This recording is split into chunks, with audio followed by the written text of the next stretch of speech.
Hello friends, welcome back to my channel.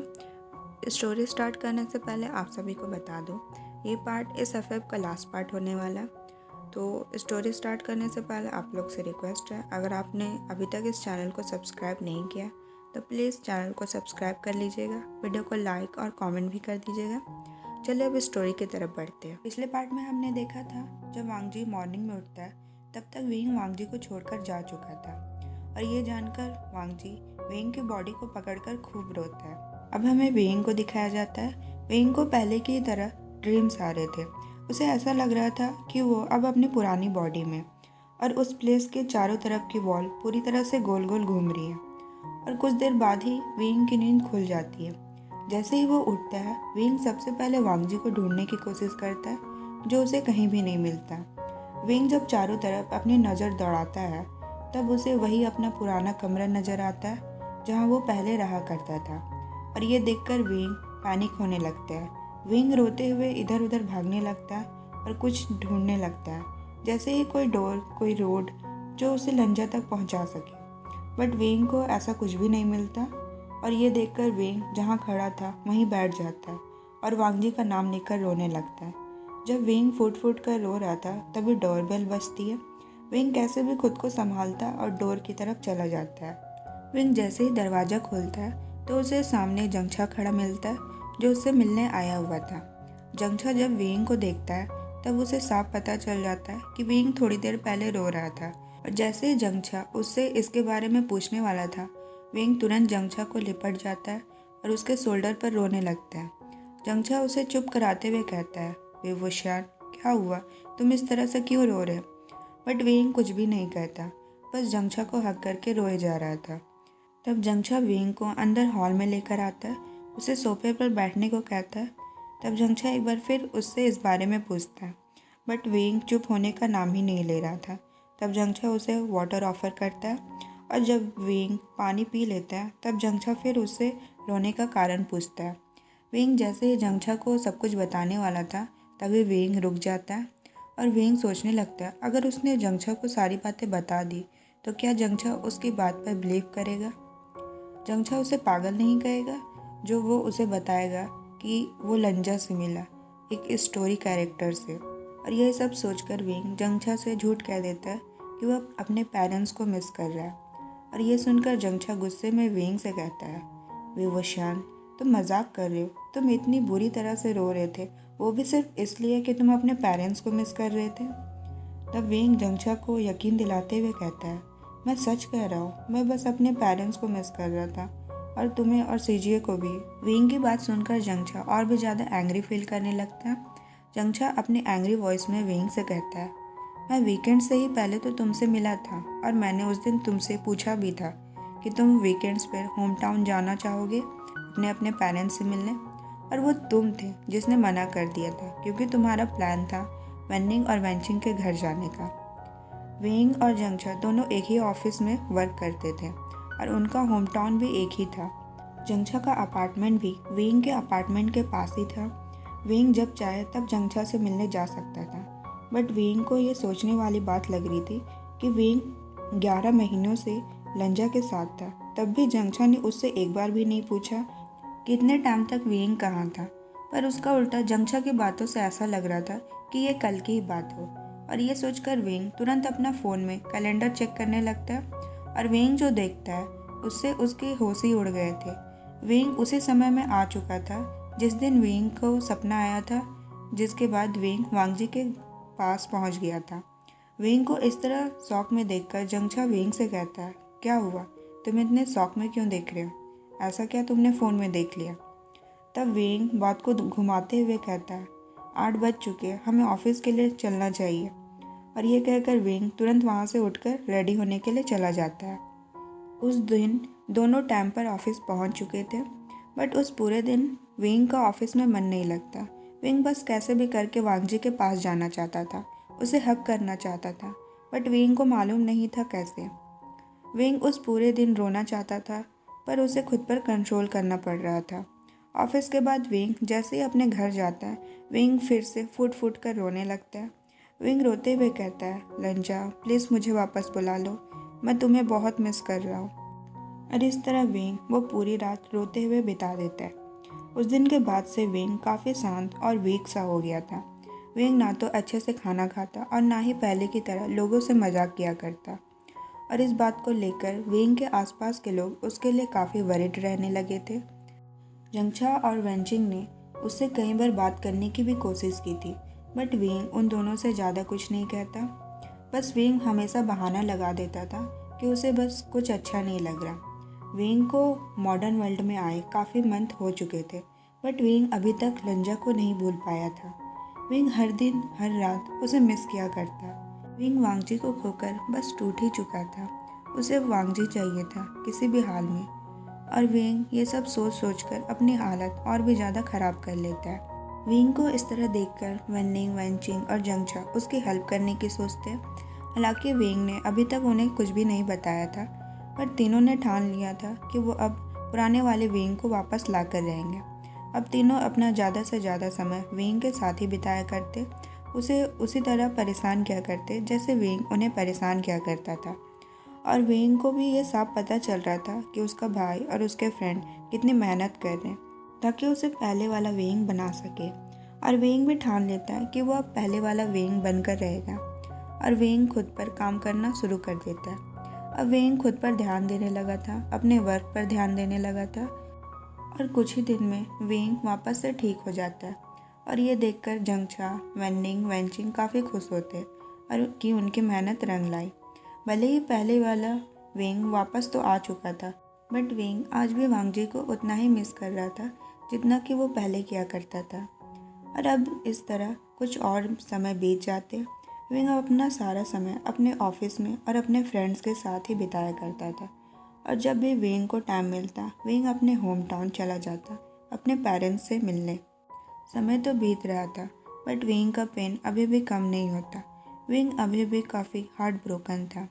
वेंग जब भी वांगजी को मिस किया करता, वेंग उसी बुक को रीड किया करता जिस बुक ने उसे लंजा से मिलवाया था। अब वेंग को एक दिन पता चलता है कि मोदो जूसी की न्यू बुक मार्केट में आ चुकी है। फिर क्या था, वेंग उसी दिन उस बुक को बाय करने के लिए चला जाता है। वेंग एक बहुत बड़ी बुक शॉप में जाता है जहाँ पर चारों तरफ काफ़ी सारी बुक थी, और वेंग जब अपनी नज़र दौड़ाता है तब उसे वो बुक मिल जाती है जिसे वो बाय करने वाला था। वेंग जब उस बुक को ले ही रहा था तभी उसे पता चलता है कि मोदोजोशी बुक के ऑथर उस शॉप में आ चुके हैं, जो बुक साइनिंग इवेंट में है, और सभी के बुक्स पर अपना ऑटोग्राफ दे रहे हैं। और ये पता चलते ही वेंग भी वहाँ चला जाता है। वेंग जब वहाँ पहुँचता है तब उसे उस ऑथर के पास काफ़ी क्राउड मिलता है, जिससे वेंग उस ऑथर को नहीं देख पा रहा था। वेंग को एक लंबी सी लाइन दिखती है जिसमें जाकर वेंग भी खड़ा हो जाता है। काफ़ी टाइम बाद वेंग उस लाइन में अब आगे आ चुका था, और उस ऑथर के पास से काफ़ी सारा क्राउड भी जा चुका था, इतना कि वेंग उस ऑथर को आराम से देख सकता था।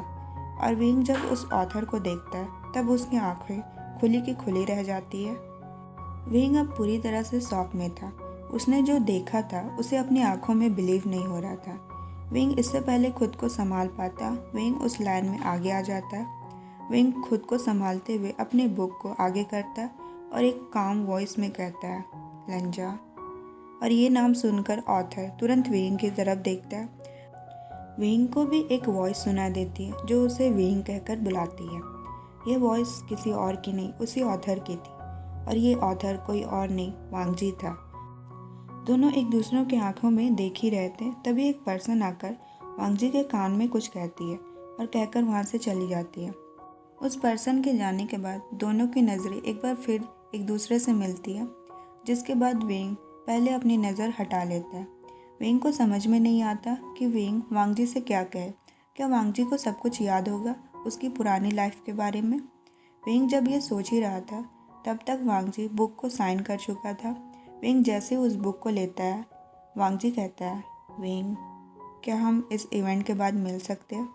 ये सुनकर वेंग तो सातवें आसमान में था, बट वेंग वांगजी को ये शो नहीं करता कि वो कितना खुश है, और वेंग वांगजी को हाँ बोलकर वहाँ से चला जाता है।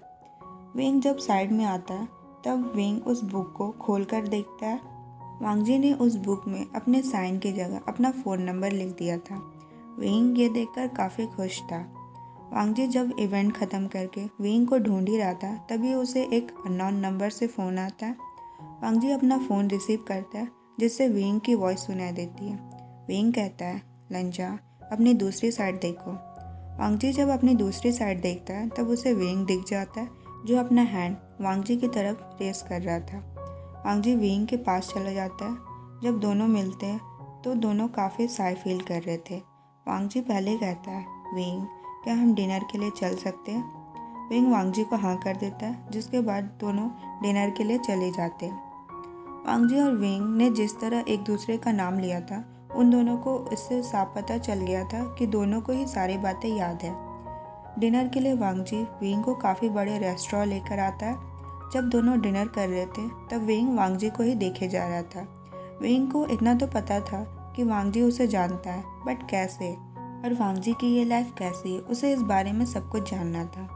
वांग जी को भी विंग को देखकर सब कुछ समझ में आ जाता है कि विंग उससे बहुत सारी बातें पूछना चाहता है, जिसका आंसर वांग जी देने के लिए रेडी था। जब दोनों डिनर के बाद उस रेस्टोरेंट से निकल जाते, तब दोनों एक वॉक पर जाने का डिसाइड करते हैं।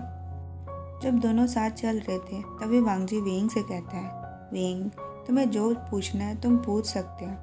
तब विंग कहता है, लंजा, मुझे ये तो पता है कि तुम्हें मैं याद हूँ, बट कैसे? वांग जी बताना स्टार्ट करता है, जब तुम मुझे छोड़कर चले गए थे, तब उसके कुछ सालों बाद भी मेरी भी डेथ हो गई थी, और जब मुझे ये न्यू लाइफ मिली, तब मैं अपनी पुरानी यादों के साथ बॉर्न हुआ था। मुझे ये भी नहीं पता था कि तुम इसी टाइम पीरियड में हो भी या नहीं, बट मुझे एक उम्मीद थी कि मैं फिर से तुम्हें पालूंगा, पर मुझे नहीं पता था कैसे। तब मैंने सोचा कि मैं हमारी स्टोरी को पब्लिक तक पहुंचाऊंगा। अगर तुम्हें वो बुक मिल जाए और तुम्हें सब कुछ याद हो, तो मेरे पास एक मौका होगा तुम्हें पाने का। अपनी बात कंप्लीट करके वांग जी विंग की तरफ देखता है, जिसकी नज़रें पूछ रही थी, क्या विंग उसे अभी भी याद है? क्या विंग आज भी उसे पसंद करता है? विंग वांग जी के चेहरे को पढ़ लेता है और अपने आंसर में वांग जी को हक कर लेता है। वांग जी भी विंग को टाइट हक करता है। कुछ देर बाद जब दोनों अलग होते हैं, तो हक करने की वजह से दोनों अपनी बॉडी में काफ़ी हॉट फील कर रहे थे। दोनों की ही नज़रें एक दूसरे के लिप्स पर थी। विंग और वांग जी दोनों इधर उधर देखने लगते हैं, पर दोनों में से कोई भी खुद पर कंट्रोल नहीं कर पा रहा था। अब विंग पूरी तरह से आउट ऑफ कंट्रोल हो चुका था। विंग वांग जी का नाम लेता है, लंजा, और जैसे ही वांग जी विंग की तरफ देखता है, विंग वांग जी का कॉलर को पकड़कर अपनी तरफ खींचता है और उसे किस कर लेता है। वांग जी भी एक भी सेकंड गवाए उसे किस करता है। दोनों एक सिंपली फ्रेंच किस करते, जब तक दोनों एक दूसरे से सेटिस्फाइड नहीं हो जाते। किस के बाद जब दोनों एक दूसरे से अलग होते, तब दोनों काफ़ी ब्लश कर रहे थे। दोनों ही अपनी नज़रें एक दूसरे से मिला नहीं पा रहे थे। किसके बाद वांग जी और विंग वहाँ से जाने का डिसाइड करते और दोनों हाथों में हाथ दिए वांग जी की कार की तरफ जाने लगते हैं।